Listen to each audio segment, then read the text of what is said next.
I told my classmates about our disease, and they were like, okay, but what is it and how does it look and can I see it? And I was like, you can't see it, it's just a feeling that I have. Yeah. But they never understood.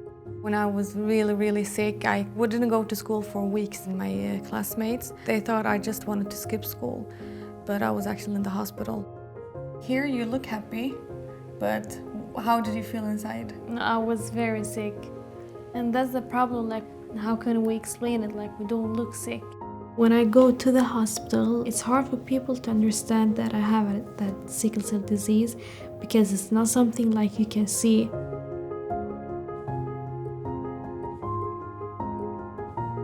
My name is Nedda. I'm 32 years old and I have sickle cell disease. I was born and raised in Sweden, but originally my parents are from Palestine and Iraq. My younger sister, she has sickle cell as well. Me and my sister, we're quite similar, and we understand immediately. Like when I see her tired or sitting in the couch not talking, I know immediately that she's sick, and the same goes for me. My name is Renna. I am 27 years old. I live in Malmo with my husband and a little baby that is 4 months. I have that sickle cell disease. When I get the crisis, it's like very hard, but you get them like more often. Yeah, exactly. So I get more often crisis, and you get more complicated crisis. Exactly. When I'm having bad symptoms or crisis, it feels like I have a knife in my bones inside, and like someone is twisting it. It's a really excruciating pain. Some people also compare to giving birth. I've given birth to 2 kids, and I know that that's nothing compared to the sickle cell. It can last for a few hours, up to several days. The pain from the sickle cell is like somebody is really strangling you in the leg or the arms, but really hard, and sometimes like so hard that even the medication can't help. When I was 3 years old, I started having pain in different parts of my body. Every time we went to the hospital, they said it's nothing and they sent us home. So finally, after several months of pain, my dad, he had enough. He said, we're not leaving this hospital until you make a full examination of her and take all the blood tests and see what's wrong with her, because something is wrong. So when they did the full examination of my body and they took the right blood test, they saw that I have sickle cell disease. Every time we get a crisis, in the future, it can lead to more complication. It can damage more parts of the body. Like, it's not just a short-term problem, it's a long-term problem. My sister, she experienced lots of complications with sickle cell. In 2019, she had like a silent pneumonia, and then she had a really bad crisis, and then all of a sudden she fell unconscious. So when my dad took her immediately to the ER, they said that she had something called acute chest syndrome, and we didn't know what it was back then, but they said that it was really serious and like people can die from it. So it's a really serious complication within sickle cell. They gave her medication and she got allergic shock from it. When I got the anaphylaxis shock, I had a stroke, and that's not so usual in my age. So I was only 23 years old. After a few days, I went to coma, and the doctors told my parents that I won't be able to walk or to go to school or to even do the normal activities that I used to do, because the left side of me was paralyzed, and that made me so sad. I really struggled, and I was like, no, I'm not giving up.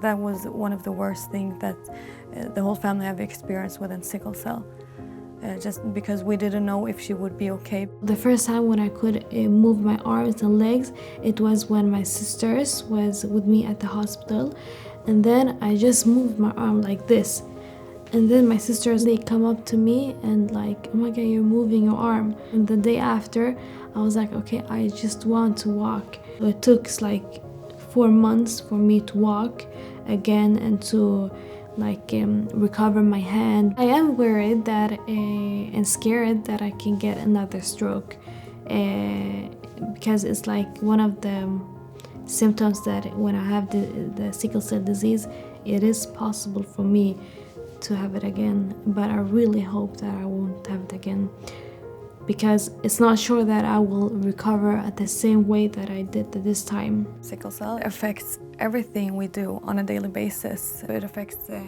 my husband, my kids. We can't plan stuff together without having that sickle cell in the back of the mind. It is very stressful. When I travel, I need my medications, I need my heat pad. Wherever I travel, I need to look up where the nearest hospital is. In case I get a crisis, I need to look up insurance. You get tired of the pain, you get tired of knowing that you can get pain at any time. When I was younger, I missed a lot of activities with my friends. They used to go out and play in the snow. I was always watching them from home because I wasn't allowed from my parents because they don't want to risk me being sick. I used to like to play basketball. I used to go to the gym.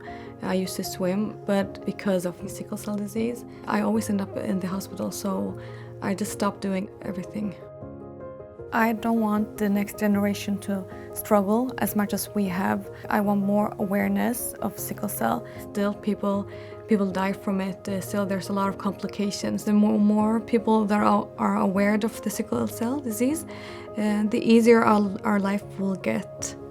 Living with sickle cell has caused me a very good and bad moments, and when I feel good, it makes me feel like happy and really grateful. Living with sickle cell has made me grow and see the disease in other perspective. And I also hope that I can inspire people to not give up and just to really talk about their disease. Every patient has their story, and every story is different. So it's really important to listen to everyone as an individual.